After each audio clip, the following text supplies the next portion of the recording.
Theresa May came out and said, I'd like another election, please. She's called a snap election, as you can do in Britain, okay? And she says there's going to be an election, a general election, all members of Parliament up for election, re-election, on June the 8th, 6 weeks away. You can do that in Britain, okay? You can't do that in America, but you can do that in Britain. She wants to be the leader of the Conservative Party, and she wants to be the leader who takes Britain out of Europe. She wants to execute that exit, so to speak. And you know what?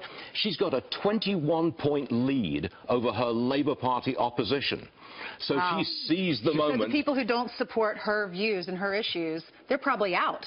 At this point, they're looking pretty grim. She's got the wind at her back. Very likely win. That's incredible they can do that. It sure is. Different, isn't it? Yes. It's completely different. What's interesting about Theresa May, though, go back a year ago, she was for stay. That's and right. now suddenly she's for, you know what, the people have spoken, let's go. That's right. Well, she leads the government, which is charged with getting them out of Europe.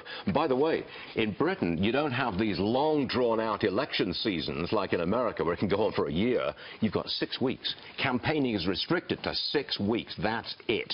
So it's really a referendum on Brexit, too. Oh, totally so. Yes, sure. That's what it is. And famously, Donald Trump predicted that the British would say, let's get out of that. Yes. Are there any ramifications for this particular exit from the EU for the United States? We'll find out in the long term.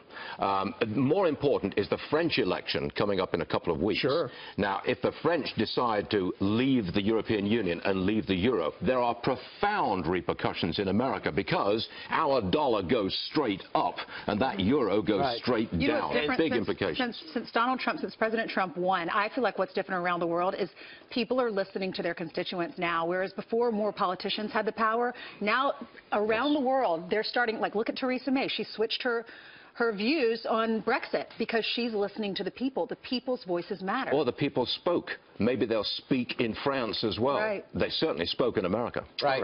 Yeah, we'll see how this goes. See if Northern Ireland and Scotland leave. The Great Britain doesn't become nearly as big. You really do your homework, don't you? You're up on the issues. That's very good. I'm very cosmopolitan, worldly, and globally oriented. I have a globe, and every day I just try to memorize it. Is that right? Yeah. Wow.